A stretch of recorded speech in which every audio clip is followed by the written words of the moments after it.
Bom, nós temos aqui um bom número de atendentes já. Eu acho que nós podemos esperar um minutinho até iniciar, mas eu gostaria de lembrar a todos que as manifestações expressas pelos integrantes dos quadros da Fundação Getúlio Vargas e por convidados que participam dos eventos e transmissões online representam exclusivamente as opiniões dos seus autores e não necessariamente a posição institucional da FGV. Esperem só mais um pouquinho que nós vamos começar aqui a excelente apresentação do Max na série de seminários da EMAP sobre epidemiologia.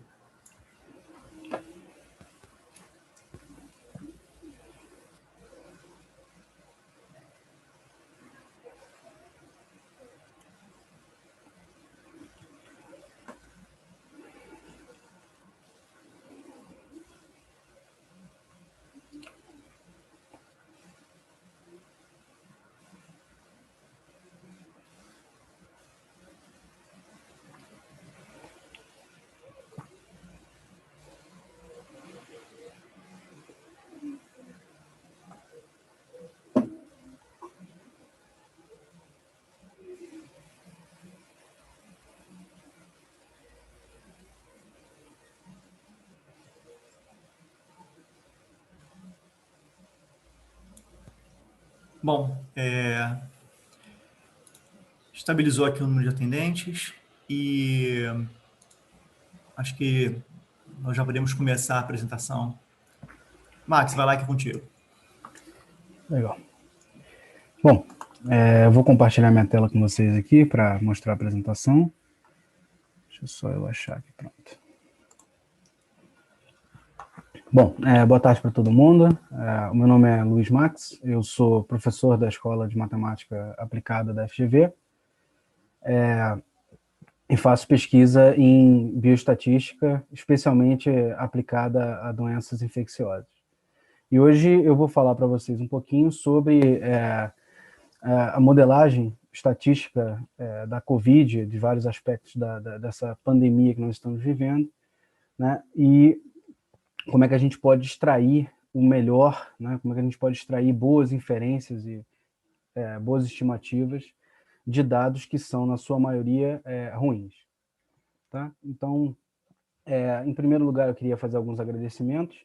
Né? Eu faço parte do Grupo de Métodos Analíticos em Vigilância Epidemiológica, o MAVE, o site dele está aqui. Vocês conseguem ver o meu cursor? Espero que sim. O site dele está aqui.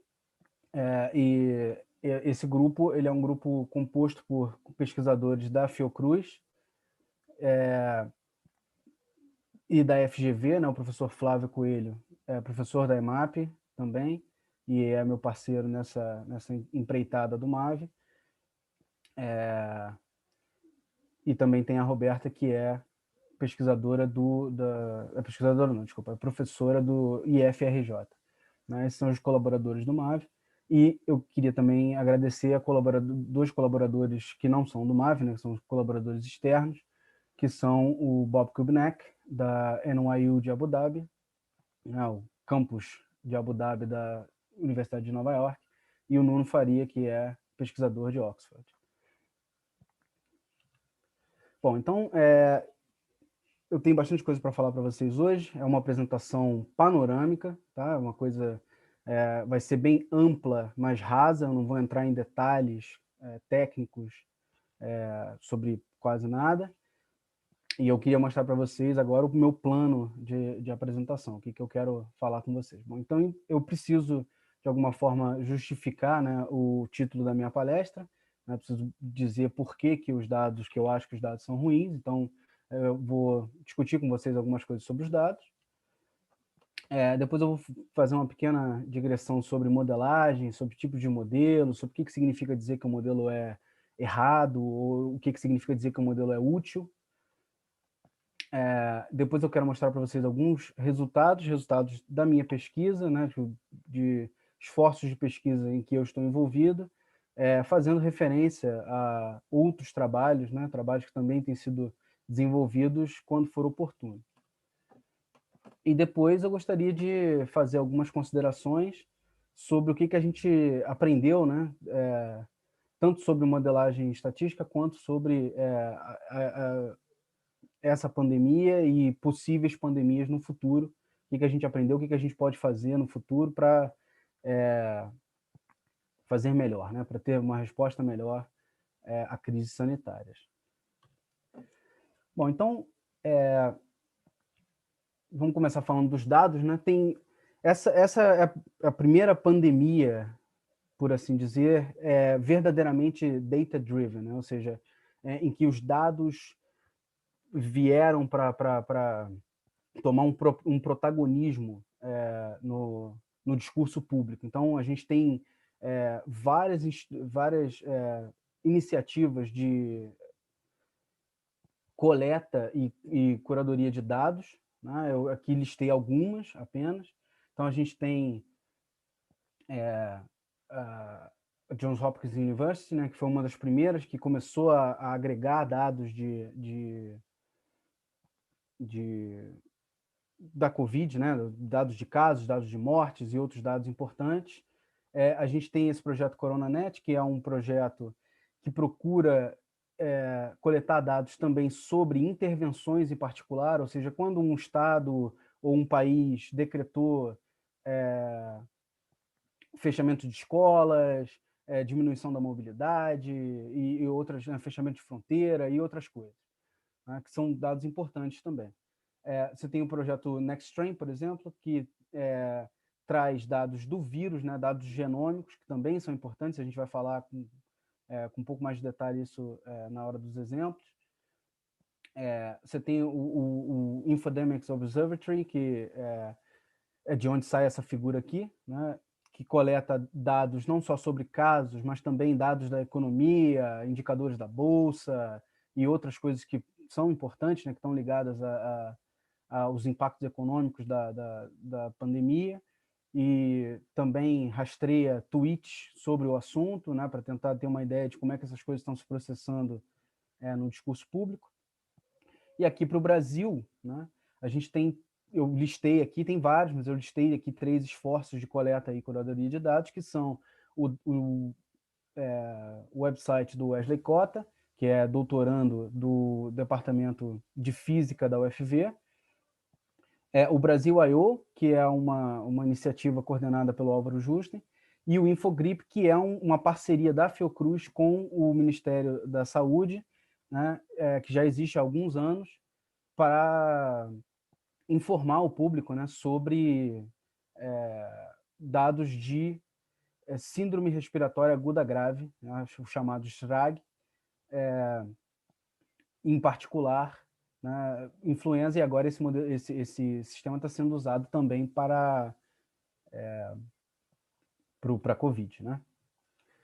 Só um detalhe, depois a gente vai disponibilizar essa apresentação para vocês. Tudo que for azulzinho aqui tem um link, tá? São coisas clicáveis que vocês podem clicar e aí esses links vão levar vocês para artigos, para sites e outros recursos. Tá? Depois a gente vai, de alguma forma, compartilhar essa apresentação com vocês. Bom, então, quais são os dados que estão disponíveis, né, sobre a Covid e como substrato para modelagem? Tem vários, eu listei aqui alguns. A gente tem o número de casos por dia, em geral é por dia, né? A gente tem o número de mortes por dia, mortes por Covid, embora, né, a gente também mantenha o registro de outros agravos. Como eu falei sobre o projeto CoronaNet, a gente tem também dados de intervenções, então, ou seja, o que foi feito, quando foi instituído e quanto tempo durou, né? A gente tem, para alguns países, em alguns lugares, em alguns tempos, a gente tem dados de testes por dia, né? Isso é importante, porque nem todo mundo que é testado, né, que tem algum sintoma e é testado, testa positivo, seja porque não tem a doença, seja porque o teste não conseguiu detectar. E uma coisa que é uma característica dessa epidemia agora é que grandes companhias como Google, Apple e essa companhia brasileira, que eu acho que é brasileira, que é a Inloco, disponibilizam relatórios de mobilidade, ou seja, eles, através dos dispositivos móveis das pessoas, podem rastrear quantas pessoas estão indo, por exemplo, para o supermercado, quantas pessoas estão circulando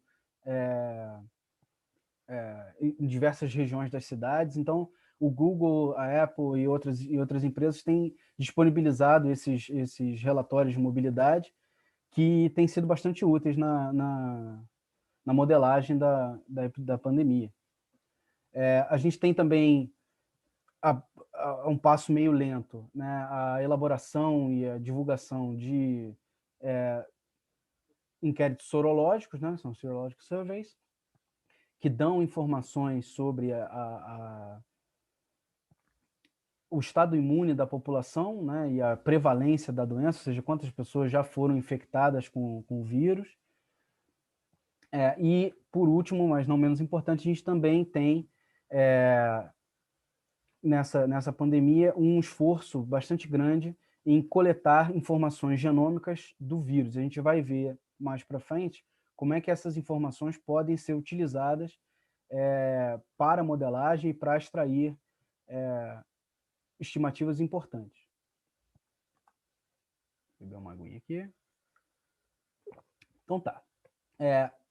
Eu falei no começo, né, que eu precisava justificar por que os dados são ruins, porque eu acho que é um consenso, na verdade, que da comunidade das pessoas que modelam esses dados, que lidam com esses dados todos os dias, é que eles são ruins. Então aqui eu quero discutir com vocês alguns elementos que fazem com que esses dados sejam ruins.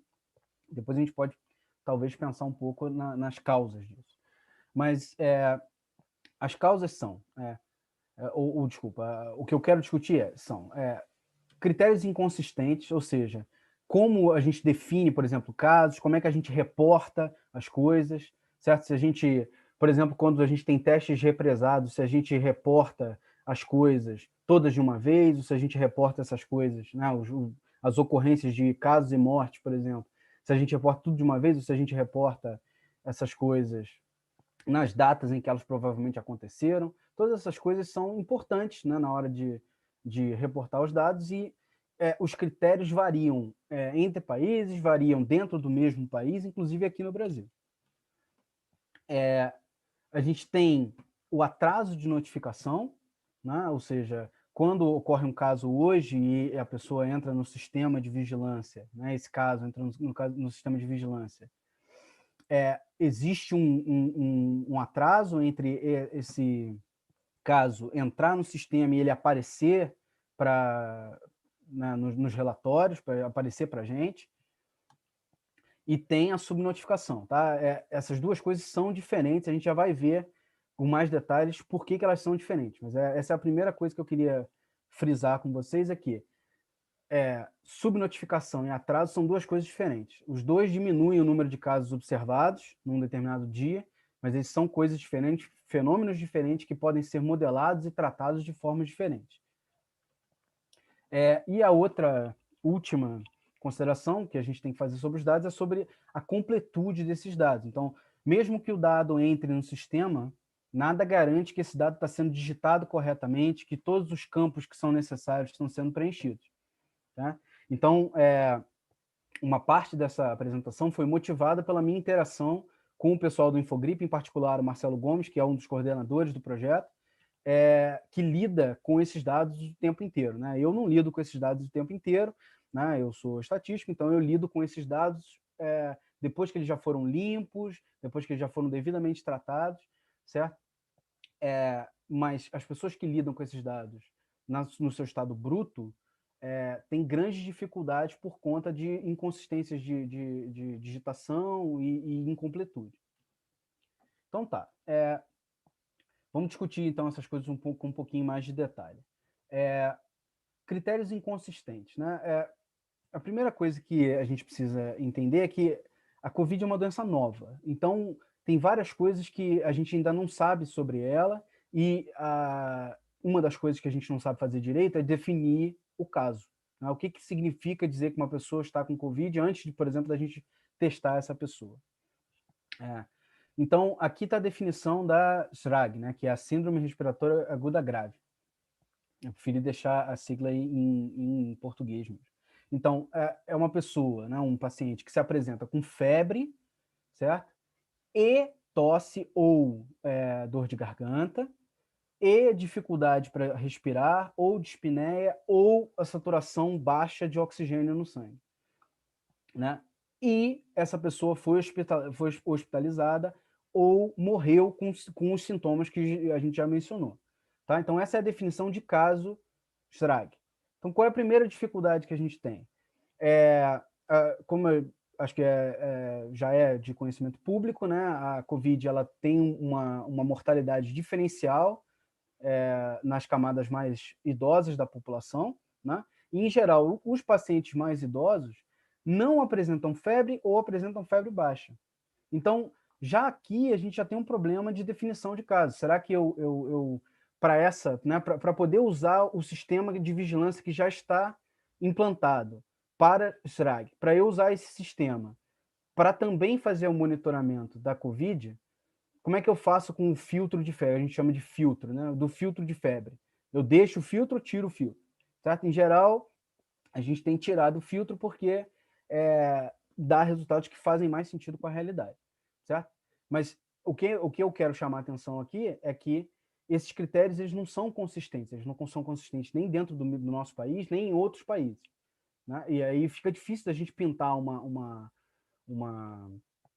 um panorama correto, né, mais acurado, quando a gente não tem nenhuma definição consistente do que é caso, certo? Uma outra coisa é que a testagem ela também é inconsistente, ou seja, ao longo do país, se você olhar os diversos estados e os seus LACENs, né, os seus laboratórios de testagem, você vai ver que alguns estados, como o Paraná, testam muito e outros não testam tanto, até por uma questão de infraestrutura, certo? Então, você tem essa inconsistência. Outra coisa é que, quando eu digo testar para COVID, né, testar para a presença do SARS-CoV-2, existem diversos testes que eu posso fazer. Eu posso fazer um teste de PCR com transcriptase reversa, que é um teste que detecta o material genômico, genético do vírus, certo? E, portanto, a presença da partícula viral no corpo. Ou eu posso fazer um teste de anticorpos, né? Que vai me dizer se esse sujeito sendo testado, se ele tem anticorpos contra o vírus e, portanto, se ele entrou em contato com o vírus ou não. Lembrando, né, que esses testes eles não são perfeitos, nem o PCR, muito menos o teste de anticorpos. Né? O teste de anticorpos, principalmente, vai ter uma sensibilidade, uma especificidade, né? Fazendo com que o resultado do teste seja ele mesmo um desfecho incerto. Então, é preciso, quando a gente estiver tratando esses dados, levar em conta, né, se um teste é positivo, a gente tem que levar em conta a questão da sensibilidade e da especificidade. Então, tá. O segundo problema é o que eu falei do atraso, né, o atraso de notificação, ou atraso de digitação. O caso ele entra, a pessoa, por exemplo, com o SRAG, ela vai entrar no sistema, é uma notificação compulsória, mas vai demorar um tempo para esse caso aparecer, certo? No meu sistema. Então, o que eu estou mostrando para vocês aqui é o resultado de um modelo idealizado pelo Leonardo Bastos, com outros colaboradores. Leonardo é pesquisador da Fiocruz. E o que está nessa figura é o seguinte: a linha preta são os casos observados. Tá? É o que a gente está vendo no sistema do Infogripe, na verdade, no sistema do CIVEP, que vem do sistema de vigilância. Essa é a linha preta. A linha vermelha é o retroativo um mês depois. Então, isso aqui é março, né? Em abril, lá para o final de abril, eu peguei e olhei de novo os dados que tinham sido reportados, né? Depois de passado um mês, e depois que eu levei em conta esse atraso, ou seja, vi que certos casos tinham ocorrido, mas não tinham entrado no meu sistema ainda, né? Eu obtive essa linha vermelha aqui, certo? E essa área sombreada e a linha pontilhada são os resultados de um modelo de nowcasting, certo? Um modelo que incorpora naturalmente o atraso. Tá? Eu não vou entrar em detalhes, né? Aliás, né, como eu falei, não vou entrar em grandes detalhes de nenhum modelo que eu vou apresentar aqui, porque a ideia é um panorama, né? Mas a ideia desse modelo é aprender a estrutura do atraso, certo? Você tem um modelo que vem da atuária, né, que vem da área de seguros, e o que ele faz é usar dados pregressos. Então, aqui para trás você vai ter mais dados, né? E esse modelo ele vai aprender a estrutura de série temporal. Esse modelo tem um componente AR2, né, autorregressivo de ordem 2, ele tem outros componentes também, tem algumas covariáveis que você pode incluir, tudo com o objetivo de aprender a estrutura do atraso. Uma vez que você aprende essa estrutura do atraso, você consegue fazer o chamado nowcasting, que é prever o que está realmente acontecendo agora, sabendo o que eu já sei sobre o atraso. Tá? Então, esse é o atraso de notificação e uma maneira de a gente tratar esse atraso. Então, esse aqui é um primeiro exemplo de um modelo estatístico. Esse é um modelo puramente estatístico, ele não leva em conta a dinâmica de transmissão da doença, nem nada disso, né? Mas é um primeiro exemplo de um modelo estatístico nos permitindo entender, corrigir um problema com os dados e portanto, tomar decisões melhores. Um segundo problema, né, que é distinto do problema de atraso, é o problema de subnotificação. O caso subnotificado, né, ou seja, a subnotificação verdadeira, é o dado que não entrou no sistema e nem vai entrar, certo? Por várias razões. O cara está doente, mas está em casa, ou está doente numa unidade superlotada, em que ele está sentado numa cadeira ou deitado numa maca em algum lugar, tá certo? E por alguma razão, o caso dele, né, não entra no sistema. Isso é a subnotificação, certo? A subnotificação ela vai acontecer tanto com casos quanto com morte. Você pode imaginar, né, a gente tem alguns relatos de pessoas, por exemplo, no Amazonas, né, em Manaus, que morreram em casa com sintomas absolutamente compatíveis com a Covid, que não entraram no sistema, certo? Porque elas não foram atendidas no sistema de saúde, então não foram vistas pelo sistema de vigilância. Como é que a gente combate esse problema? Como é que a gente tenta, de alguma maneira, entender qual é a razão entre casos, de fato, casos que ocorreram e os casos que são observados, né? Tem várias maneiras, nenhuma delas perfeita. Uma alternativa é o chamado excesso de mortalidade, ou a modelagem do excesso de mortalidade, né? A gente olha para os dados de mortalidade ao longo dos anos, né, para essa determinada época do ano. A gente estabelece uma linha de base, como vocês estão vendo aqui. Aqui a gente está vendo algumas cidades, né? Esse é um estudo que está no medRxiv. Você estabelece essa linha de base e você compara o que está acontecendo agora com essa linha de base, né? Tudo que tiver muito acima dessa linha de base é o chamado excesso de mortalidade. Isso dá alguma ideia, por exemplo, da subnotificação das mortes. Isso é um jeito da gente abordar. Tá? Uma outra maneira da gente lidar com a subnotificação é, à medida que a gente vai fazendo estudos de sorologia, a gente vai ter uma ideia da prevalência e a gente pode fazer alguns cálculos para tentar entender quantos casos foram reportados, né, e quantos casos deveriam ter sido reportados de acordo com a nossa estimativa da prevalência. Isso é uma outra maneira da gente ter uma ideia da subnotificação. Tá, então, por último, a gente tem aqui a questão da incompletude dos dados, né?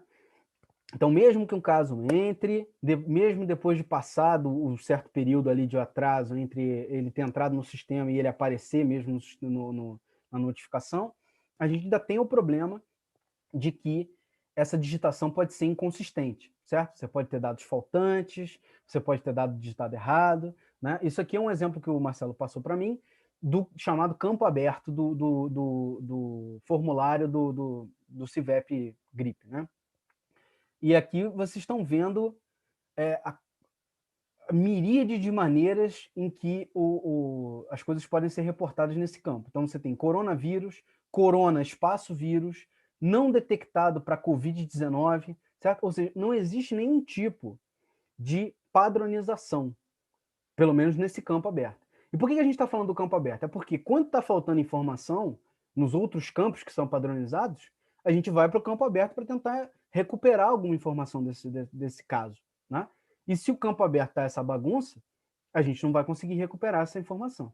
Então, um outro exemplo a gente tem um artigo, né, o MAVI, colaboradores do MAVI, a gente tem um artigo que vai sair agora no Caderno de Saúde Pública, em que a gente olha as características demográficas dos casos, né, de Covid-19, compara com influenza e compara também com a população em geral, usando a Pesquisa Nacional de Saúde, né? E nesse banco que a gente analisou, tinha algumas, talvez umas 10 puérperas, certo? Que eram do sexo masculino, né? Para quem não sabe, puérpera é a mulher que acabou de dar à luz, certo? Então, acho meio difícil ela ser do sexo masculino.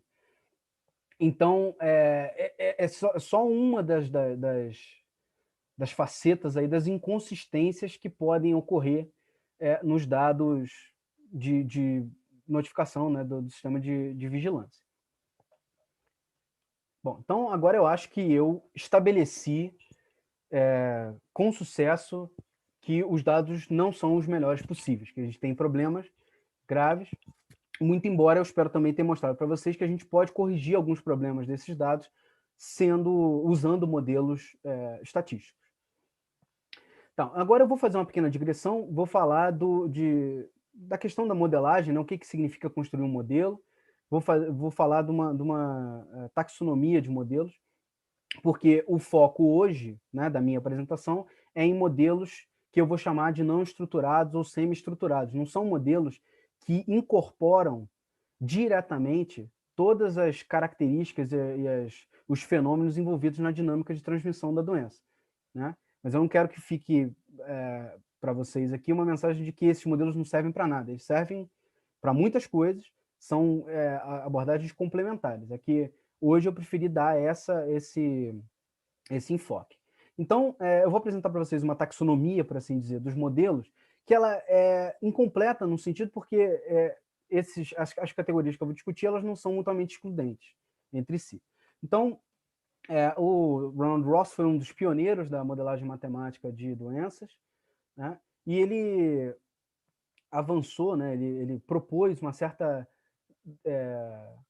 categorização dos modelos, que seria a patometria a priori, né, e a patometria a posteriori. A patometria a priori seria a representação explícita dos processos envolvidos na transmissão da doença, ou seja, uma representação mecanística, já vou dar um exemplo para vocês, né, em geral representado por sistemas de equações diferenciais, e que a gente chama, coloquialmente, de modelos matemáticos, né, de doenças.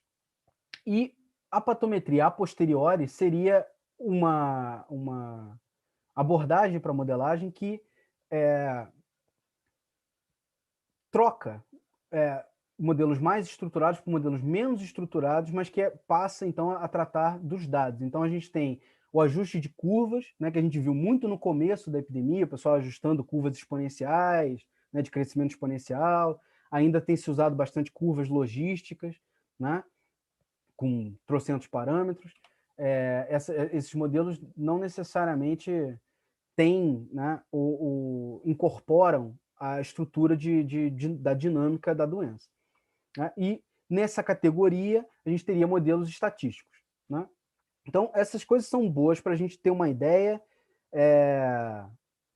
de como categorizar os modelos. Mas a gente não pode pensar que essas categorias são estáticas e que elas não têm interseção. Elas têm. A gente tem modelos que fazem a ponte entre essas duas categorias maiores de modelos. Então, eu vou mostrar para vocês aqui primeiro um modelo daquele primeiro tipo, né, de patometria a priori, que é um modelo que eu vou chamar aqui de modelo estruturado, né? Quem assistiu à última palestra dessa nossa série de webinários viu a palestra do professor Flávio, né? Ele apresentou um trabalho que ele tem feito, que a gente tem feito em colaboração, né, também com amigos do MAVI, né? E o que é importante desse slide aqui? É que eu represento a dinâmica de cada compartimento, certo? Então, eu tenho os suscetíveis, os expostos, os infectados, os assintomáticos, os hospitalizados e os recuperados. Eu tenho essas categorias, esses compartimentos na minha população e eu represento essa dinâmica a partir de um sistema de equações diferenciais, que, quando resolvido, me dá esse tipo de solução aqui. Então, aqui a gente está mostrando, né, não vou entrar em detalhes, né, quem assistiu o outro webinário vai saber do que eu estou falando. A gente tem um sistema de quarentena que liga e desliga, então aqui ele ligou, e aí quando eu desligo a quarentena eu tenho uma segunda onda, certo? Então eu consigo modelar a dinâmica do sistema de uma maneira bem fina, certo? Eu consigo testar cenários, eu consigo entender o comportamento qualitativo do sistema sob uma perspectiva bem mecanística. Agora, quando eu tento ajustar esse modelo aos dados, às vezes as coisas não funcionam muito bem. Então, eu estou mostrando para vocês aqui, isso aqui é um resultado que eu obtive já há muito tempo, eu preciso atualizar esse resultado, mas eu queria mostrar para vocês o seguinte, né? Eu peguei aquele modelo que eu acabei de mostrar para vocês e eu tentei ajustar ele a uma série bivariada de hospitalizações e mortes. Você vê que a incerteza é bem grande, cobre aqui, né, os dados, de certa forma, mas você vê como, peço a vocês que notem, como as linhas medianas aqui se recusam terminantemente a seguir os dados de forma próxima, certo? Se ajustar, de fato, aos dados. Isso é porque, muito embora, deixa eu só voltar aqui, muito embora a gente tenha uma série de equações com vários parâmetros, você possa pensar que essas trajetórias são bem flexíveis, elas não são flexíveis o suficiente para acomodar algumas peculiaridades dos dados, né? Isso nos leva ao próximo slide, que que fala das limitações dos modelos matemáticos. Então, em geral, não quer dizer, eu não estou querendo dizer que é impossível, não. Eu já fiz isso algumas vezes, e isso é feito rotineiramente. Mas, em geral, é difícil ajustar esses modelos de equações diferenciais aos dados diretamente, certo? Por uma miríade de fatores que eu não vou abordar aqui. Em geral, esses modelos são bastante sensíveis a peculiaridades dos dados, então se você tem bastante ruído na observação, se você tem algumas observações aberrantes, seja por que razão for, esses modelos, até pelas próprias não linearidades inerentes a esses modelos, têm dificuldade de ajuste, certo? Então eles são bastante sensíveis a essas coisas, você pode obter estimativas bastante distintas, variando um pouco apenas os dados observados.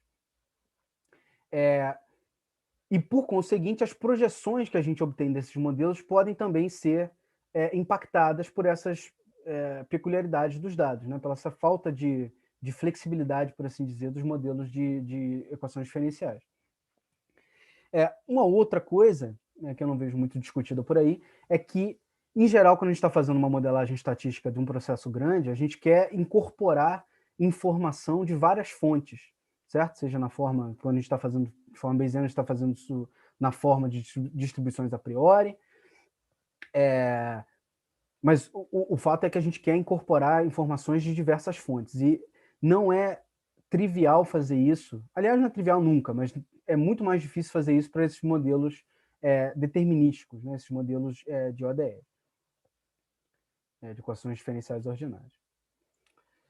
Bom, então, essas são as limitações dos modelos matemáticos, né? Dos modelos que a gente vai chamar de modelos matemáticos estruturados, e a gente tem uma outra classe de modelos, que são os modelos estatísticos, né? E esses modelos estatísticos, eles incluem uma enormidade de modelos. Aqui eu estou listando algumas coisas, algumas técnicas que são de ajuste de curvas, né? Como as splines, os GANs, né? Os modelos aditivos generalizados, os processos gaussianos. E os modelos estatísticos, por sua natureza, eles são melhores em acomodar a estocasticidade e a incerteza associados ao processo de observação dos dados. Eu não quero dar para vocês uma perspectiva falsa, né, de que os modelos determinísticos, desculpa, os modelos matemáticos estruturados não podem ser estocásticos. Eles podem, né? O próprio professor Flávio apresentou isso na semana passada. Mas os modelos estatísticos, eles lidam com a estocasticidade de uma maneira mais natural. É claro que, né, a gente tem um compromisso aí, um trade-off, né? Então, esses modelos, em geral, a gente tem menos controle sobre os mecanismos, a gente não consegue ser tão explícito quanto aos mecanismos envolvidos no processo, e às vezes é mais difícil com esses modelos a gente simular cenários. Então, por exemplo, se a gente quer levantar a quarentena, se a gente tem um modelo estatístico, como é que a gente faz para simular diversos cenários de levantamento da quarentena, né, de relaxamento da quarentena? Também, de novo, não estou dizendo que é impossível, só que é mais difícil. Né? É mais difícil fazer essas predições contrafatuais, por assim dizer. Né? O que aconteceria se tananã acontecesse? Então, fazer algumas considerações gerais sobre modelagem. Né? Agora, durante essa pandemia, a modelagem tem vindo, né, para uma posição de protagonismo no discurso público, e a gente tem visto esse aforismo, que é do grande estatístico George Box, ser repetido à exaustão, né? Que todos os modelos são errados, alguns são úteis. Eu não vou me delongar nessa discussão, mas a questão é, o Box, quando disse isso, ele estava querendo dizer que todos os modelos são uma aproximação da natureza, certo? Quando eu quero modelar um processo, né, eu vou ter que deixar de lado algumas nuances desse processo, certo? Porque se o meu modelo contivesse todas as nuances do processo, ele não seria um modelo, ele seria o próprio processo, o próprio fenômeno que eu estou modelando. Então, eu sempre tenho que deixar de fora alguma coisa, certo? Então, nesse contexto da pandemia, esse aforismo virou meio que um meme, e eu não estou bem certo se as pessoas têm uma ideia do que esse aforismo quer dizer, qual é a relevância que isso tem para a aplicação de modelos na realidade, certo? Então, por exemplo, quando a gente fala que o modelo é útil, essa afirmação sem contexto, ela é em si inútil, certo? O que significa dizer que o modelo é útil, certo? Para eu dizer que o modelo é útil, eu tenho que ter metas, certo? Então, se a minha meta é prever quantas pessoas vão morrer de Covid, terão morrido de Covid amanhã, bom, então eu tenho um universo de modelos que podem ser úteis para essa meta, né? E vou ter um outro universo gigantesco de modelos que não vão ser úteis para essa meta.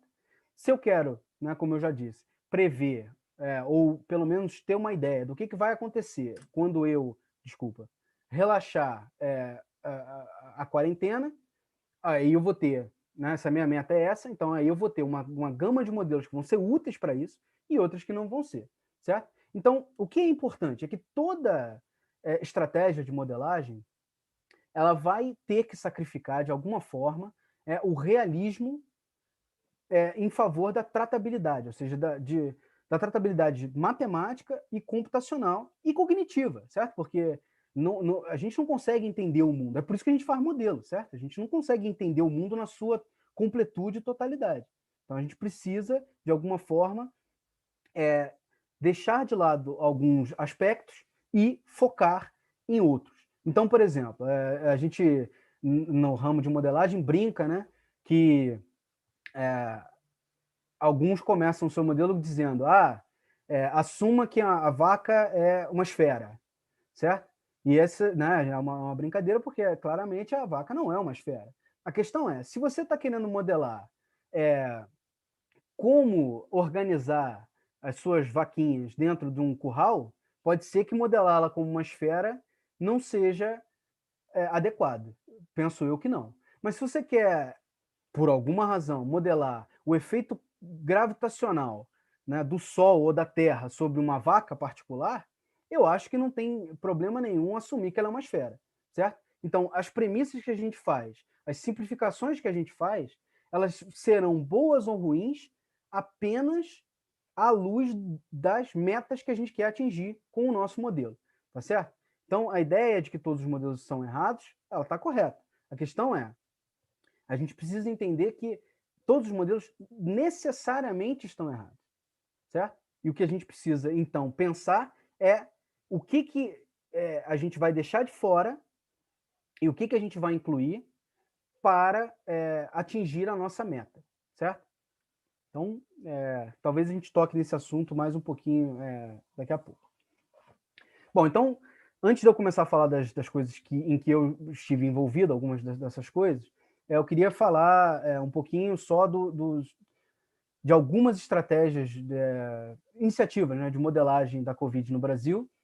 Essa aqui não é uma lista exaustiva, de maneira nenhuma, né? Mas esses aqui são ótimos projetos que eu já tive a oportunidade de olhar, né, ler e analisar. Então, a gente tem um projeto da UFMG, do Departamento de Estatística, que inclui, por exemplo, o professor Dani Gamerman, que é um grande estatístico brasileiro.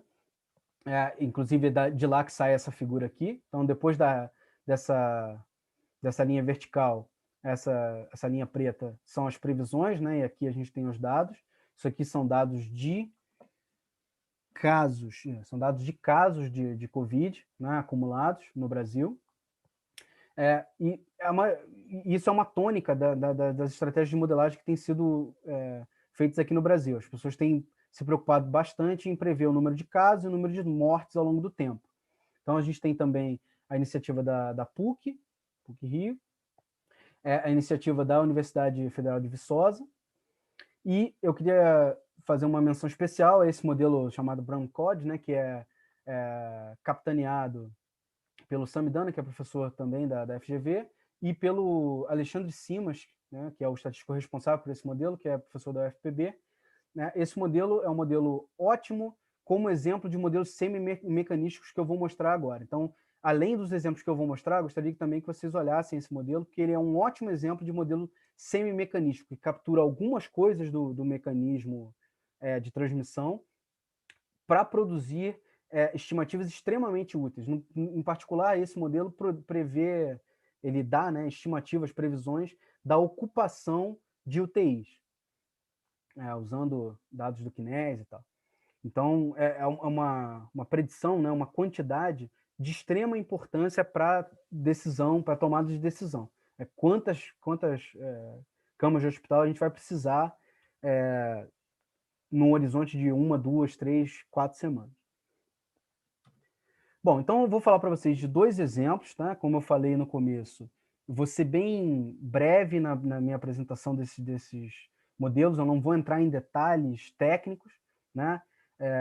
Apesar de eu ser professor da escola de matemática, hoje, em particular, a matemática e a estatística vão para o banco de trás, né? Enquanto a epidemiologia vai para o volante.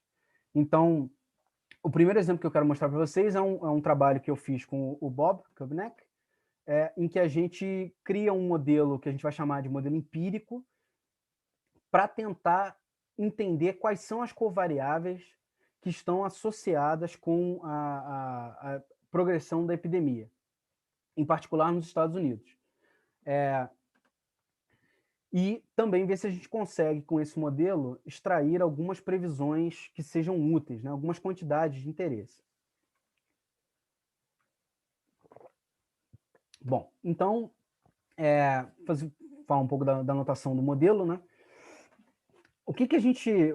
Qual foi a ideia? Essa ideia foi do Bob, depois ele me chamou para entrar nessa empreitada com ele. A ideia é que eu não consigo observar, né, o número de suscetíveis e o número de recuperados, os números verdadeiros, né, de suscetíveis e recuperados, em nenhum momento no tempo. Eu consigo observar alguma medição do número de infectados, certo? Então, aqui a gente tem uma função no tempo, né, uma função temporal, que vai, de alguma forma, operar sobre essa quantidade aqui, que é o número de infectados sobre o número de suscetíveis mais o número de recuperados, né, essa quantidade. Então, esse modelo ele vai tentar, de alguma forma, aproximar essa quantidade sem ter um modelo explícito do processo de transmissão. Né? Em particular, aqui a gente vai usar o FT como a gente vai fazer o FT ser um polinômio de grau 3. Então, a gente vai tentar, de alguma maneira, capturar essa tendência no tempo, que é uma coisa que sobe, depois desce, né? Isso não é o único comportamento que um polinômio de grau 3 pode assumir, né? Mas a gente testou essa forma funcional e funcionou razoavelmente bem. Mas é uma das coisas que está aberta aí que a gente pode mudar. Né? Então, a gente não observa o I de T, né? Então, aqui, só para fixar a notação, né? O T é o tempo e o C seria a localidade. Como a gente estudou isso nos Estados Unidos, cada C desse aqui vai ser um estado, né, dos Estados Unidos, um dos 50 estados. Então, a gente não observa diretamente o número de infectados, né? A gente observa, na verdade, o número de testes feitos por localidade por tempo, né, num determinado tempo, e a gente observa o número de casos, né? E para cada localidade e cada tempo, a gente vai ter um conjunto de covariáveis. Essas covariáveis podem ser as mais diversas possíveis, né? Numa primeira iteração do modelo, a gente tinha coisas mais estáticas, como o GDP per capita de cada estado, a porcentagem da população que votou no presidente Trump, e outras covariáveis que são, né, socioeconômicas, mas novas iterações do modelo, que eu acho que eu nem vou apresentar para vocês aqui, levam em conta também, por exemplo, aqueles dados de mobilidade que eu falei para vocês, né, que é uma covariável que evolui no tempo. Então, só alguns detalhes aqui do modelo. Não quero que vocês se prendam aqui na notação, nessas equações, mas o que é importante é o seguinte, é que eu vou modelar, então, o número de infectados numa localidade no tempo, com uma série temporal, né, vai ter uma certa estrutura temporal, mas é uma variável latente, eu não observo diretamente isso, né, e o que conecta essa minha variável latente e o resto dos componentes do modelo com os dados são essas duas verossimilhanças. Então, eu vou dizer, né, eu vou fazer a premissa de que o número de testes vai ser uma distribuição beta-binomial condicionado, né, no tamanho da população, então eu testo uma certa proporção da população, com certo parâmetro de dispersão aqui, né, e o número de casos vai ser uma certa proporção também do número de testes, certo? Essa estrutura do modelo é importante porque quando a gente tem falta de dados faltantes para testes, essa estrutura beta-binomial ela vai encontrar um problema porque a distribuição marginal, né, do A, essa distribuição marginal, se a gente integrar fora essas coisas aqui, ela não é identificável com todos os parâmetros, né? Então, essa é uma das razões, por exemplo, que eu estou apresentando dados para os Estados Unidos, né, resultados para os Estados Unidos e não para o Brasil, porque o Brasil tem poucos dados de testagem e a gente não conseguiu pensar ainda uma maneira de marginalizar o modelo de maneira que a gente exclua, né, os dados faltantes. Tem outras alternativas, mas a gente pode discutir isso depois na hora das perguntas. Então, vamos olhar alguns resultados aqui. Uma das coisas que a gente pode extrair desse modelo, né, se vocês forem bem atentos, vocês vão ver que esse modelo que eu acabei de apresentar ele não é completamente identificável. A gente não consegue identificar todos os parâmetros do modelo, em particular, a gente não consegue identificar o I de T, certo? Mas a gente consegue, colocando uma priori na razão, né, colocando uma distribuição de probabilidade na razão entre o número de casos observados e o número de infectados, ou seja, né, tentando entender qual seria mais ou menos essa fração de subnotificação, a gente consegue, então, identificar o modelo completamente. Isso está tudo descrito no preprint que já está disponível na internet. E a consequência é que a gente consegue, então, extrair do modelo, por exemplo, essa variável latente, o I de T, né? Então, vocês estão vendo aqui, na linha preta, o número de casos, né, que foram reportados, e na linha azul, né, na banda azul, a incerteza sobre o I de T, essa variável latente, né? E aqui a gente está mostrando algumas medições independentes, né, que o Bob resolveu chamar de expert surveys, né, inquéritos, né, da população, que estimam essa fração em alguns pontos no tempo. Vocês estão vendo aqui que para o final de abril, aqui, desculpa, começo de abril, o nosso modelo produziu previsões que pareciam bastante com uma estimativa independente, né? Então, essa é uma coisa que eu tenho tentado fazer na minha pesquisa e tenho tentado recomendar também aos colegas, né? Que em todos os nossos esforços de modelagem, não importando o tipo de modelo, que a gente tente produzir predições testáveis, certo? Então, por exemplo, um ótimo exemplo é em todos os modelos que a gente puder, a gente tentar extrair desse modelo, manipular o modelo de maneira que ele dê previsões da prevalência, né? Por quê? Porque a prevalência é algo que pode ser medido no campo com inquéritos sorológicos. Então, se a gente consegue produzir essas estimativas, né, da prevalência a partir dos nossos modelos, a gente pode, então, comparar essas estimativas com as medições independentes no campo. Então, como eu disse no começo, um outro interesse nosso é tentar entender o que está correlacionado, né, com a maiores taxas de transmissão, de infecção. Então, a gente vê aqui, nesse particular modelo, que a proporção de pessoas, né, que votaram no presidente Trump está positivamente correlacionada com a taxa de infecção, né? O que faz talvez algum sentido, né? Se essas pessoas estão se isolando menos e tal.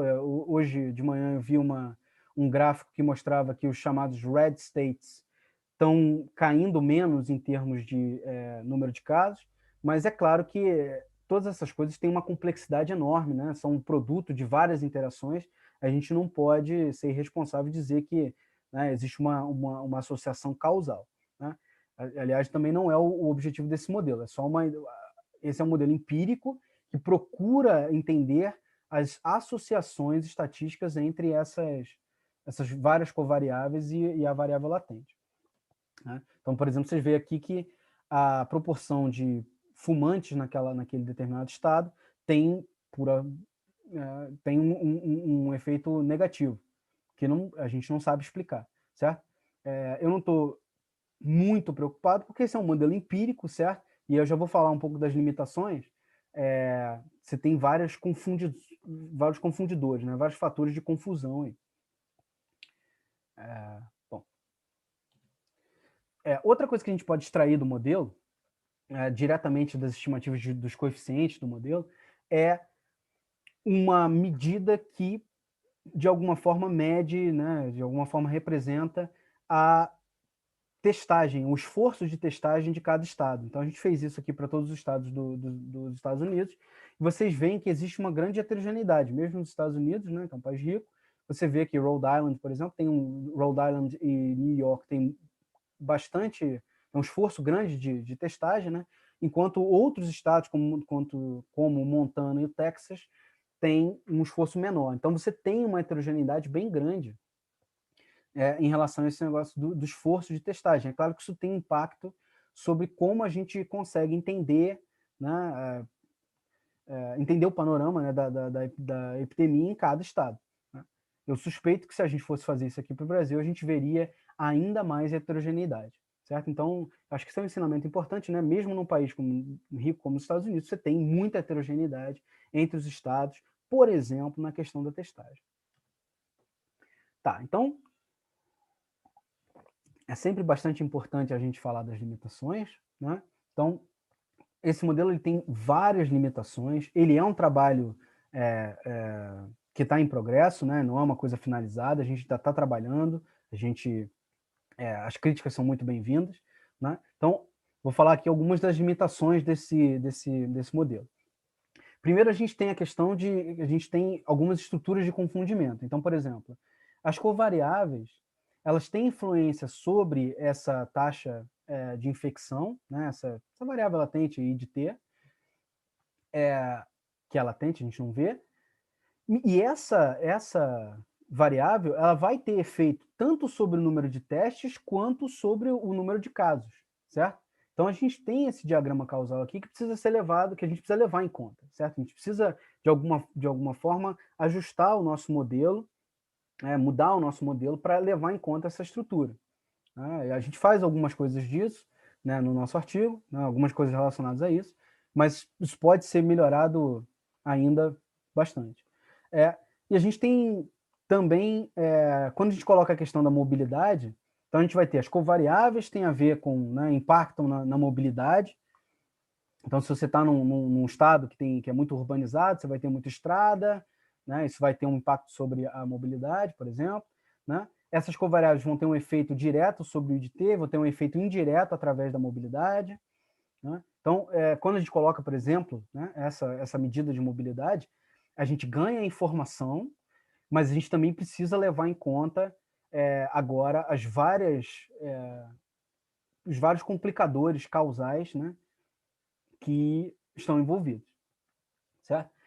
Como eu falei, para a gente poder, de fato, identificar esse modelo e produzir aquelas estimativas que eu já tinha mostrado, naquela linha azul, a gente precisa de uma a priori, certo? Só que essa a priori, ela, no momento, ela assume uma taxa constante de subnotificação, certo? Desculpa. Enquanto a gente sabe que muito provavelmente não é assim, certo? Esse processo de subnotificação, ele não é constante no tempo. Então, a gente precisa, de alguma forma, incluir um modelo explícito para esse processo, certo? Ou pelo menos, de alguma maneira, acomodar esse processo variando no tempo, né? Outra coisa que a gente assume, que não sei se ficou claro da anotação, é que todas as localidades vão ter mais ou menos a mesma tendência temporal, né? Elas vão ter mais ou menos a mesma forma funcional no tempo. Essa é uma premissa que fazia sentido no começo, a gente pelo menos achou que fazia sentido, mas seria bastante relevante a gente relaxar essa premissa, deixando essa tendência de alguma forma variar entre os estados, mas ainda compartilhando informação entre os estados, né? Em inglês a gente chama isso de partial pooling. Bom, então isso aí conclui o nosso primeiro exemplo. Eu vou falar agora do segundo exemplo, que também é um artigo em que eu estou envolvido, né? E agora a gente vai falar de uma coisa diferente, que como é que a gente pode incluir dados do vírus, né? Porque até agora a gente falou só dos dados da população humana, só que esse é um processo biológico que depende de duas entidades biológicas, certo? A população humana e o vírus, certo? E o vírus, o SARS-CoV-2, ele tem os genomas desse vírus trazem informação que pode ser explorada através de modelos bem construídos para fazer inferências epidemiológicas. Então, vou mostrar para vocês aqui duas coisas que a gente fez nesse artigo, que é do Darlan, né, que é doutorando lá em Oxford. Uma vai ser, usando os dados de caso, estimar o número efetivo de reprodução, né, o RT, que eu acho que quem já tem alguma experiência com modelagem já está cansado de ouvir falar, né? E vou falar, né, da parte principal, que é como é que a gente usa dados genômicos para obter estimativas e inferências epidemiológicas. Então, o RDT, né, para estimar o RDT, a gente tem aqui um exemplo de modelo semi-mecanístico. Então, esse modelo, o RDT, para o RDT, ele vai levar em conta, ele é um modelo do tipo processo de Poisson, certo? Então, eu estou dizendo que a taxa de reprodução no tempo t, ela vai ser dependente de um processo que varia no tempo, e que tem como linha de base o R0, que é a taxa de reprodução da doença no tempo zero, ou seja, é o número médio de pessoas que são infectadas por um indivíduo infectado numa população completamente suscetível, certo? À medida que a população deixa de ser completamente suscetível, ou seja, os níveis de imunidade vão subindo, esse R, essa taxa de reprodução, ela vai mudando, então a gente dá o nome a ela de R de T, certo? Em particular, esse modelo é um modelo semiparamétrico em que eu permito que essa taxa ao longo do tempo seja informada por covariáveis, certo? E, claro, pelo número de infectados no tempo t, certo? Então eu vou ter aqui um processo que, de certa forma, é um processo autorregressivo, né? E então, esse modelo ele é uma aproximação do processo de transmissão. De alguma maneira, ele está levando em conta o fato de que, para eu ter um número Y de infectados amanhã, eu preciso ter um certo número Y de T-1 hoje. Então, esses aqui são os resultados. Né? Aqui a gente está vendo os dados brutos, né? A gente está vendo o número de casos e de mortes acumulados ao longo do tempo, na escala log. A gente está vendo isso aqui distribuído no mapa do Brasil.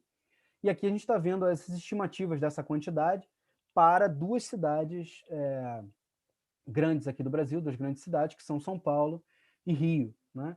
E uma das coisas que é legal desse modelo, né, que é útil desse modelo, é que a gente consegue extrair, a gente consegue incluir nesse termo aqui covariáveis, e então a gente consegue ter uma ideia de quais são as covariáveis que estão associadas com um decrescimento, né, uma queda nessa quantidade que é o RT, certo? O RT ele é um indicador epidemiológico. Quando ele está acima de 1, a gente tem transmissão sustentada e crescimento exponencial. Quando ele está próximo de 1, a gente está numa região ali de instabilidade, né, que a coisa pode tanto voltar a explodir quanto prosseguir para a extinção do processo estocástico. E quando ele está abaixo de 1, a gente não tem transmissão e a epidemia vai chegar ao seu fim, né, exponencialmente, vai decrescer exponencialmente. Então, a gente vê aqui, marcado no gráfico, né, quando foram instituídas várias das medidas de controle, né, que a gente vai chamar de não farmacêuticas, e a gente vê que elas têm algum efeito, né, sobre o tal RDT, sobre essa quantidade. E a gente pode formalizar isso ao incluir essas covariáveis no tempo e estimar coeficientes. Então, esse é um exemplo bom de um modelo semimecanístico que permite que a gente entenda algumas coisas sobre a dinâmica da doença, sem, contudo, modelar todos os aspectos, ou a maior parte dos aspectos da dinâmica, explicitamente.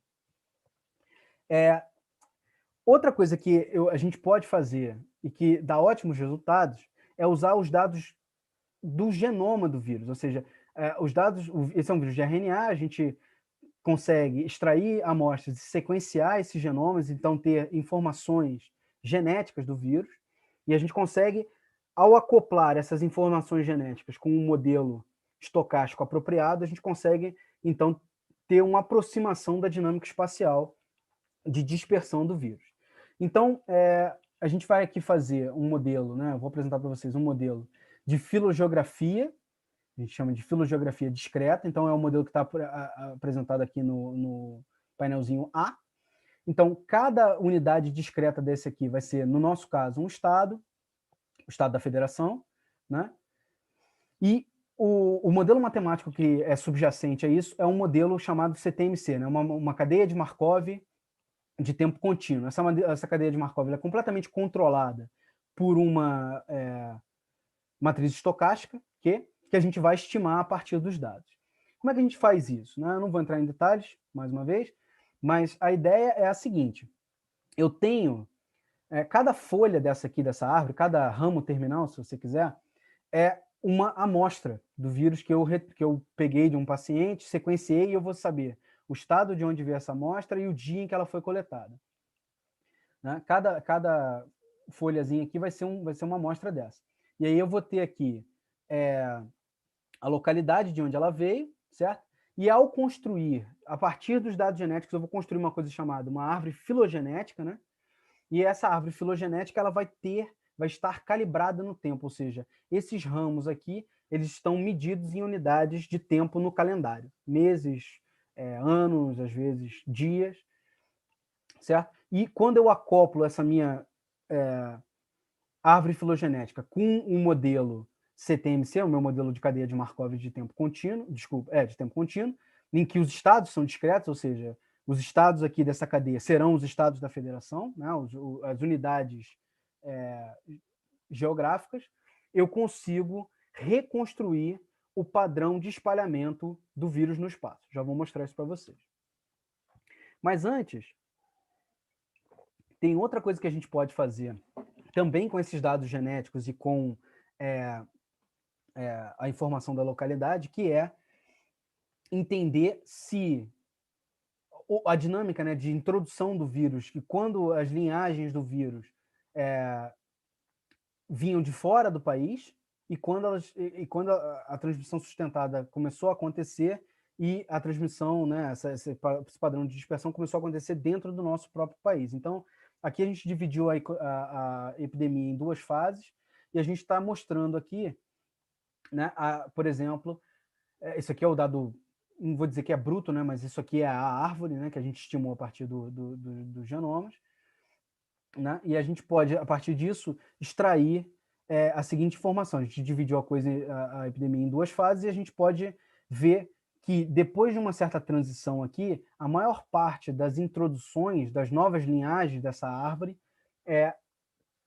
que correspondem a novas infecções e, portanto, novas amostras, veio de dentro do próprio Brasil, ou seja, a origem, né, dessas amostras de dentro do Brasil. Isso dá uma ideia, né, do processo de introdução do vírus no país e quando é que, de fato, a transmissão começou a ser sustentada. Isso é uma coisa que a gente não teria a chance de entender, de estudar, de olhar, se a gente não tivesse os dados genômicos, certo? Então, os dados genômicos, eles permitem que a gente, através de um modelo estocástico apropriado, extraia essa informação que, de outra forma, estaria perdida. A gente não teria condições de fazer essa determinação através de dados puramente epidemiológicos. Né? E aqui eu estou mostrando um dos principais produtos dessa análise, que é a dispersão, né, do vírus no país, certo? Eu não vou fazer nenhuma interpretação mais detalhada disso aqui, mas a ideia que eu quero mostrar para vocês é só que a gente pode extrair essas reconstruções a partir dos dados genômicos. A gente pode entender algumas coisas que são importantes, né, para a epidemiologia, por exemplo. Nesse painel aqui, a gente está vendo a distância viajada pelas linhagens virais antes e depois das chamadas intervenções não farmacêuticas. Então, você vê que a gente dificultou para o vírus uma vez que a gente instituiu essas medidas, certo? Porque o vírus teve que viajar mais longe para estabelecer novos focos. Né? Isso aqui é uma consequência clara das medidas de contenção, por exemplo, a redução drástica da mobilidade. Né? Isso está mostrado, inclusive, aqui. Né? Isso é fluxo aéreo, no caso. Né? Você vê que o fluxo aéreo cai bastante depois de um certo período, quando a gente começou a se dar conta que era preciso isolar. Tá, então o que a gente aprendeu? Né? Já estou chegando próximo do fim aqui. O que a gente aprendeu com esse panorama? Né? Que esse foi o objetivo da minha apresentação hoje, dar um panorama para vocês do que a modelagem estatística é capaz de fazer para a gente no contexto da pandemia de coronavírus. Essa foi a primeira pandemia realmente foi focada em dados, né? Que a gente teve dados, torrentes de dados sendo gerados e curados e divulgados. Mas isso também expôs, de alguma forma, a fragilidade dos nossos protocolos de notificação desses agravos, certo? Em particular aqui no Brasil, com todos aqueles problemas que eu já mostrei para vocês, tá certo? Então é claro que a gente precisa resolver esse problema no futuro, a gente precisa ter sistemas robustos de coleta e divulgação dos dados, né? A transparência é a matéria-prima da modelagem. Se a gente não tem esses dados de forma transparente, a gente não vai conseguir fazer modelagem. Né? Por outro lado, também nem tudo são coisas ruins. Né? Isso mostrou também o potencial da comunidade científica internacional, e a brasileira também, claro, para o compartilhamento de dados e de métodos, né, através dos servidores de preprint, por exemplo, e da colaboração global. Né? As pessoas têm mostrado projetos de colaboração. Esse, por exemplo, que eu acabei de mostrar para vocês, é um paper com muitos autores, que foi submetido por uma revista prestigiosa, com autores de todos os lugares, de vários lugares do mundo. Né? Então, a última coisa que eu queria falar nesse slide aqui conquanto a gente queira entender de fato os mecanismos, né? Eu sou cientista, sou um cara curioso, eu quero entender exatamente como as coisas funcionam. Mas, em face à incerteza, é difícil a gente ter essa claridade. Então, esses modelos que eu mostrei para vocês, essa classe de modelos, né, semi-estruturados, modelos estatísticos, permite extrair inferências e estimativas úteis para a tomada de decisão, para a compreensão do que está acontecendo, sem necessariamente modelar explicitamente cada componente. Certo? Então, coisas que a gente pode aprender são os fatores que estão associados com a transmissão em cada localidade. A gente pode criar indicadores da transmissão, como, por exemplo, o R de T, né? E a gente pode entender como é que a doença se espalhou. Né? Isso é importante tanto para a gente ter uma ideia de como é que a gente vai fazer para lidar com a rede de mobilidade quando a gente inevitavelmente relaxar essas restrições, como também, é claro, o que a gente vai fazer no futuro, certo? Então, quais são as minhas recomendações? né? As recomendações que eu gostaria de fazer, fiquem à vontade para fazerem as suas próprias depois na sessão de perguntas e respostas. Esse é o nosso ensaio para o fim do mundo. Tá? Os especialistas vêm alertando há anos que algo desse gênero que está acontecendo agora ia acontecer, certo? Não era uma questão de se, mas era uma questão de quando a gente ia ter uma pandemia, uma zoonose, né, uma pandemia zoonótica como a gente está tendo agora. Né? E eu, né, vou mais além, né, não estou sozinho nessa afirmativa que eu estou fazendo, de que vai acontecer de novo e pior. Tá? Esse é o nosso ensaio para o fim do mundo. O fim do mundo ainda vem. Tá? E a gente vai ter que ter... a gente vai ter que aprender o máximo que a gente pode com essa pandemia para não repetirmos os erros e para estarmos preparados para uma situação potencialmente pior, por exemplo, uma doença mais mortal ou ainda mais transmissível. Então, recomendações gerais, né? Para os governos e para as instituições públicas, a gente precisa fortalecer os sistemas de saúde. Né? Os Estados Unidos têm também tido problemas com isso, e o Brasil em particular. Né? O Brasil tem o SUS, e é a minha opinião pessoal de que a gente deve fortalecer o SUS. Certo? A gente deve fortalecer o sistema de saúde para garantir o acesso universal das pessoas aos cuidados médicos, para que ninguém precise morrer de doença nenhuma que seja prevenível. Certo? A gente está vendo o que está acontecendo com o sistema público de saúde, que aconteceu, por exemplo, em Manaus. Né? Os governos e as agências de fomento precisam financiar melhor, mais e melhor, os sistemas de vigilância, como, por exemplo, o Infogripe, né, e outros projetos. Eu não tenho nenhum conflito de interesse, eu não participo do Infogripe, mas eu acho que o Infogripe e outros sistemas, como o Infodengue, são importantes e precisam ser melhor financiados, para a gente poder estar preparado da próxima vez que a gente tiver uma ocorrência dessa magnitude. Outra coisa que eu acho que as instituições de fomento devem fazer é abrir chamadas específicas para esforços de pesquisa em gestão de risco, né, para essas crises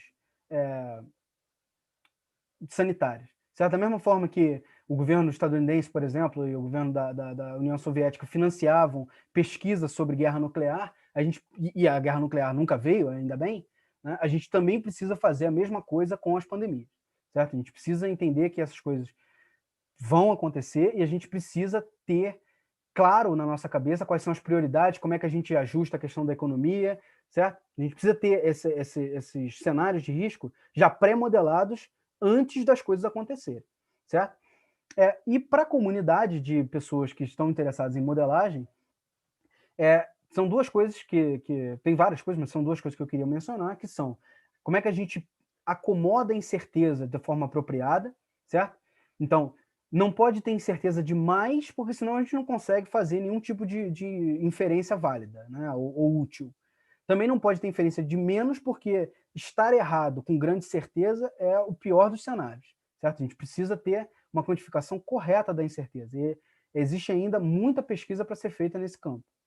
Né? E outra coisa que eu acho que é bastante importante é a gente pesquisar como compatibilizar previsões e estimativas vindas de diversos modelos, certo?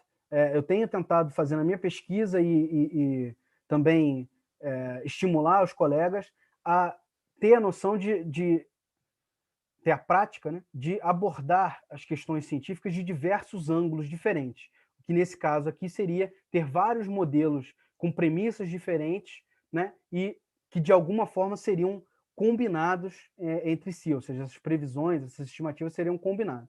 Né? Como fazer isso é uma área que tem bastante pesquisa, mas que ainda pode ser bastante expandida. Então, só para dar uma mensagem final, os dados eles têm problemas, né? Problemas de inconsistência, de atraso, de subnotificação, incompletude. Né? Os modelos empíricos podem ajudar a responder várias perguntas importantes, né? Muito embora eles não sejam a panaceia. A gente precisa ainda de outros tipos de modelos, como, por exemplo, os modelos matemáticos estruturados. Como eu falei, a gente precisa de financiamento desses sistemas de vigilância para estarmos preparados. E, com isso, eu concluo e convido vocês a fazerem perguntas. Muito obrigado.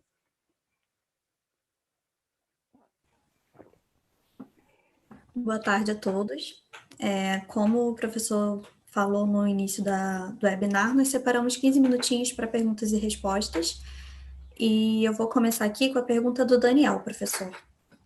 Ele fala que, a respeito da subnotificação, comparando os gráficos de síndrome de respiração aguda grave com anos anteriores, usando dados da CIVEP-GRIP, vê-se um aumento muito expressivo dos números de mortes. Isso mesmo descontando os casos confirmados de Covid-19. Isso é um indicador grave de subnotificação ou com foco na vigilância da Covid e está sendo compulsivo a notificação dos casos. Logo, mais casos estão sendo reportados. Eu acho que, obrigado pela pergunta, é uma pergunta bastante oportuna. Eu acho que é uma combinação dessas coisas, né? É claro que, num contexto de pandemia, né, se a doença, né, que está afetando a população é uma doença respiratória, a gente vai ter um aumento da sensibilidade do sistema, certo? Agora, eu não sei responder a sua pergunta de forma completa, porque eu acho que a sua pergunta só pode ser respondida de uma forma mais precisa quando a gente tiver uma testagem maior, certo? Então, às vezes a gente tem uma discrepância grande entre os casos reportados, né, de Covid e os casos de mortes que estão no sistema do CIVEP, né, mortes por SURAG, talvez porque a gente tenha testes represados, porque esses testes não são perfeitos, então você pode ter alguns falsos negativos, conquanto você também pode ter falsos positivos. Então, eu acho que é uma mistura dessas coisas, mas eu não tenho uma resposta definitiva para te dar, não. O Pedro perguntou se existe algum estudo brasileiro que tentou correlacionar o voto nas últimas eleições com a prevalência de Covid no grupo. Não que eu saiba, mas bom, essa questão do voto no Trump, né? Isso aí é a ideia do Bob. Bob é cientista político quantitativo. Isso é uma das coisas que eles sempre fazem, né? Que é um indicador de, sei lá, de quão conservador é um determinado estado e tal. Tem lá a sua explicação sociológica. Eu não conheço nenhum estudo que tenha feito isso no Brasil. Uma vez que a gente tenha dados de testagem, ou que, né, Bob e eu, a gente consiga corrigir no modelo, de alguma maneira, a questão dos dados de testagem faltantes, a gente pode, de alguma forma, ajustar esse modelo com variáveis que seriam parecidas, né? Inclusive a proporção de pessoas que votaram no presidente Bolsonaro. A Juliana perguntou se o estudo de caso da Covid-19 também será feito para o Brasil. Bom, mais ou menos. Como eu acabei de falar, né, sobre esse modelo empírico, né, primeiro a gente ainda está ajeitando alguns detalhes desse modelo, né? Eu preferia que ele desse algumas estimativas de forma mais robusta, então a gente ainda está mexendo em algumas coisas, tem a questão da priori, né, para identificar o modelo, né, que fala sobre a subnotificação, talvez a gente tenha que colocar um modelo mais explícito para essa estrutura da subnotificação, mas eu não sei, eu tenho um plano sim de fazer para o Brasil, mas tem alguns detalhes técnicos que precisam ser corrigidos, né? Os dados dos Estados Unidos são ruins e os do Brasil são piores. Agora nós vamos para a última pergunta, que é do Walter. Ele pergunta por que pesquisas com amostras aleatórias não são mais utilizadas na Covid, um modelo de pesquisas eleitorais. Essa é uma ótima pergunta, né? Tem todo um debate na estatística sobre quantas amostras, né, grandes valem uma amostra, quantas amostras grandes e viesadas, de alguma forma, né, não aleatórias, valem uma amostra pequena aleatória, né? E no caso da Covid não é diferente. Eu não sei te responder essa pergunta completamente, mas eu suponho que seja difícil fazer um estudo aleatório que seja completo, né? Porque a gente não está falando só, porque a pesquisa eleitoral eu não sei os detalhes, como é que se faz uma pesquisa eleitoral, mas eu suponho que um inquérito que lidasse com a questão da Covid, ele fosse mais complexo ainda do que uma pesquisa eleitoral, né? A gente tem alguns esforços de estudos que são aleatórios ou aleatorizados, como, por exemplo, o estudo da Universidade Federal de Pelotas. Eu posso estar falando alguma besteira, mas me parece que o estudo, o inquérito sorológico deles, né, a escolha das amostras é uma escolha aleatorizada, certo?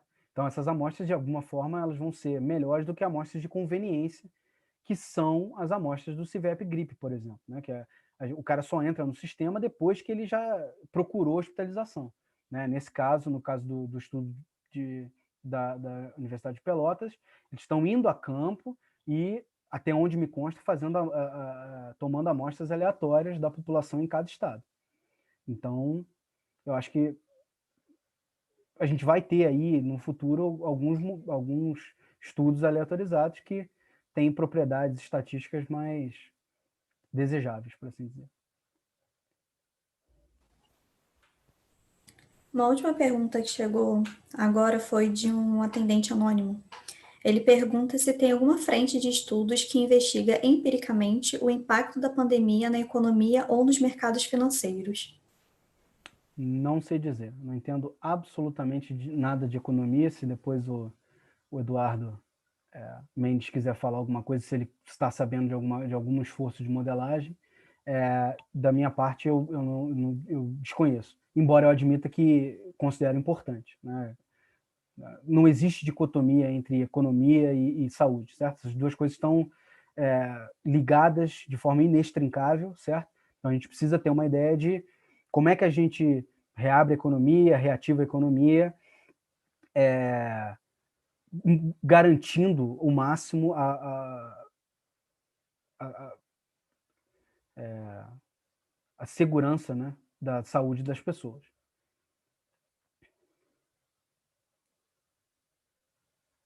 É isso.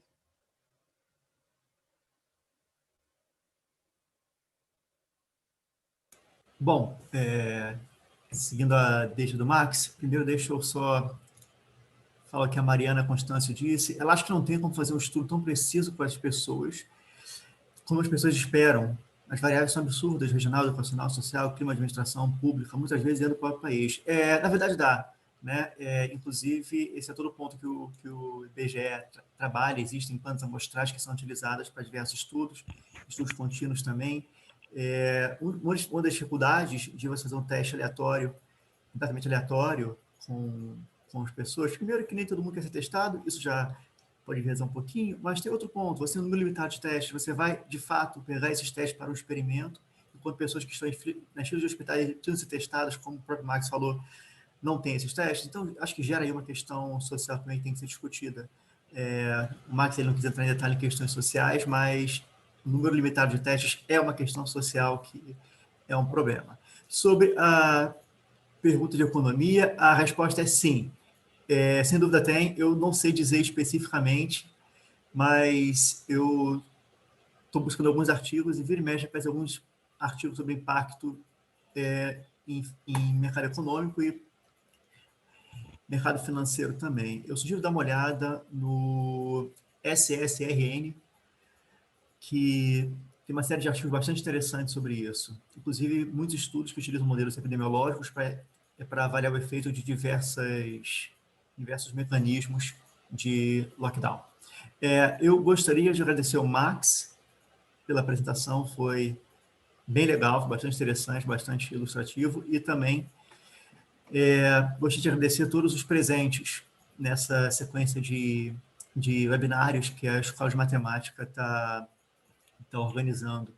Na semana que vem, nós teremos outra apresentação pela professora a Soledad Aroma, se não me engano, que vai apresentar na semana que vem, no mesmo horário. Bom, muito obrigado. Aqui chegaram mais séries de comentários e perguntas. Eu não tenho como ler todos agora que nós estamos finalizando a apresentação. Eu vou passar todos aqui para o Max e, se houver condição, ele responde. Valeu, pessoal. Muito obrigado. Muito obrigado pela presença de todos.